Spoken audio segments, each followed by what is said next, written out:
Alors, là, sur cette vidéo, on va plutôt aborder le comment on crée, en fait, les sons.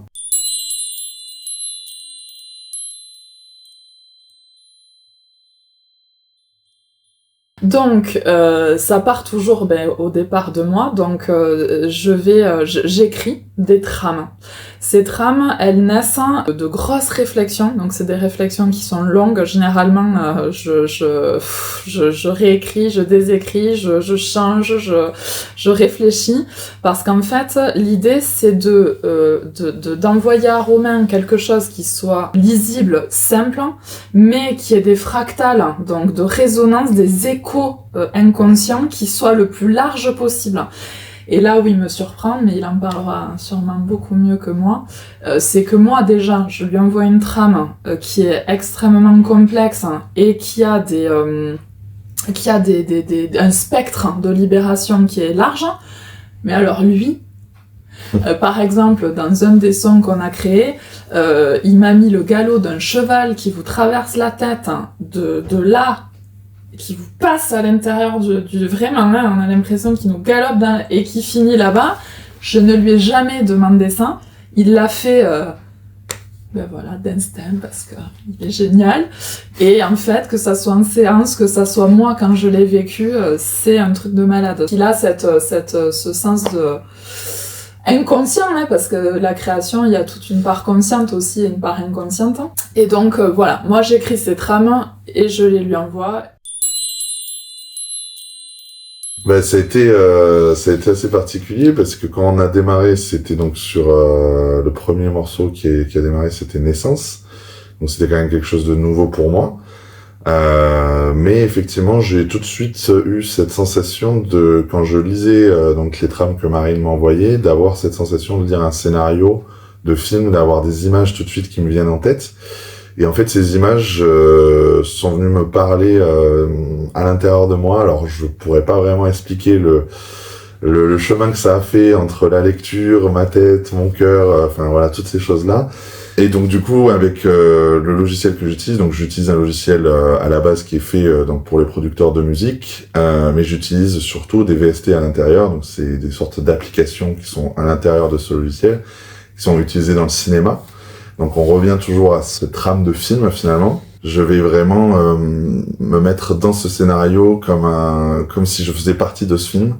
Je vais ressentir vraiment des choses à l'intérieur de moi-même et je vais aller chercher voilà plein de sons, plein de musiques différentes, plein d'instruments différents pour pouvoir en fait mettre en lumière et en image quelque chose qui n'existe pas sur le moment et de le faire grâce à la musique. Alors c'est assez particulier et complexe à expliquer de vive voix, donc de toute manière vous écouterez les sons, vous verrez par vous-même. C'est quelque chose d'assez unique. Et d'éprouvant. Et d'éprouvant, ouais. Ça demande beaucoup d'énergie. Romain, il faut savoir que sur les créations, il y met plus que son cœur. Et c'est vraiment, quand il dit éprouvant, c'est fatigant physiquement, c'est pas fatigant moralement, mais... Je suis en première ligne. Voilà, vous allez utiliser un produit fini qui va vous guider, mais lui, il a fallu qu'il trouve le chemin, qu'il ouvre le chemin dans la montagne, qu'il creuse à la pioche, voilà. Et en fait, lui, son propre système conscient et son propre système inconscient, en fait, il s'est fait, bien sûr, brasser sur certains sons beaucoup plus que sur d'autres. Donc, moi, je lui suis, et c'est aussi l'objet de ce qu'on fait là, c'est de partager avec vous notre complicité, notre amour, parce que je lui suis vraiment hyper reconnaissante d'avoir eu cette force de tenir, parce que 16 sons, alors ça paraît, vous verrez quand vous les aurez vécus, en fait, c'est beaucoup, 16 sons, voilà, et ça, c'est lui.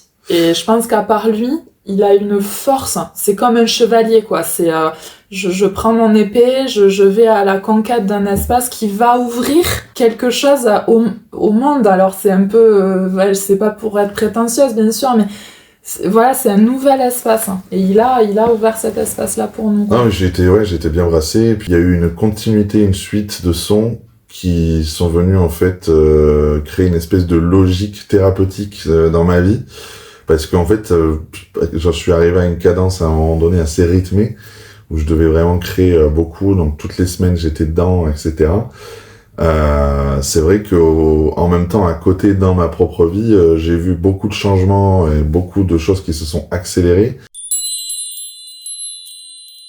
J'ai dû du coup vraiment faire avec et pouvoir en fait rester solide sur les appuis pour pouvoir continuer à faire la musique et à rendre quelque chose de qualitatif. Mais c'est vrai que j'ai été vraiment bien brassé par ça. Et je pense que le premier bénéficiaire finalement de l'action extraordinairement libératoire et profondément libératoire de ces sons, c'est lui. Parce qu'en un peu plus d'1 an de création, que ça soit sa vie ou la mienne, ça a été transbordé. Donc c'est vrai qu'au départ, j'étais quand même assez perplexe vis-à-vis de cette musique parce que c'était quelque chose de complètement inconnu. Que par contre, voilà, tout ce qui était la kinésiologie, l'hypnose, toutes ces choses-là, pour l'avoir expérimenté, l'avoir vécu en tant que patient et l'avoir exercé aussi en tant que thérapeute, j'avais aucun problème de légitimité vis-à-vis de ça.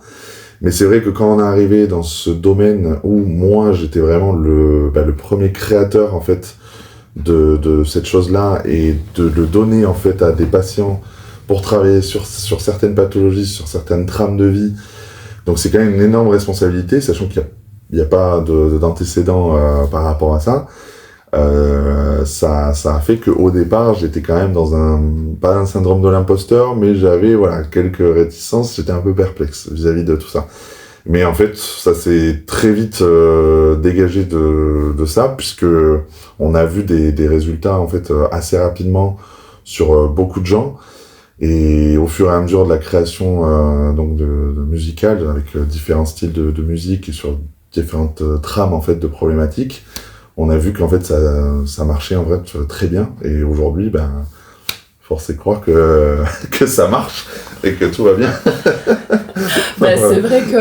C'est vrai qu'en fait, ce concept, c'est un concept qui est précurseur, parce qu'il n'y a aucun antécédent. C'est d'ailleurs pour ça que je dépose la marque et que je dépose aussi le concept. C'est que la suggestologie sonore, puisque ça aussi j'en parle dans une autre vidéo, c'est pas encore exploité de cette façon-là. Et donc au début, comme sûrement vous qui regardez peut-être la vidéo, on peut être sceptique, on peut se dire comment une musique ou une trame sonore ça peut enlever un eczéma ou ça peut libérer mon addiction à l'alcool. Je donne des exemples. Et effectivement, il y a par exemple une dame sur le tout début des créations sonores, elle sollicite Néo pour des syndromes de préménopause, donc hyper violents, bouffées de chaleur, prise de poids, un peu plus tard, puisqu'elle refera appel à Néo, des problèmes de vertige et de jambes, de douleurs d'impatience aux jambes qui l'empêchaient de dormir. Bon, les deux, donc pour ces deux problématiques qui sont quand même des problématiques physiques, où elle avait essayé des drainages lymphatiques, la totale, je lui ai donc envoyé tout son processus Néo, et elle a réalisé ces processus, et ses symptômes se sont libérés. Donc Romain, moi je lui ai vachement partagé au début mes expériences en cabinet, parce qu'au départ j'utilisais les sons en cabinet, et ensuite en ligne, mes premiers résultats en ligne, on a été obligés de se lancer tous les deux, de plonger dans la marmite.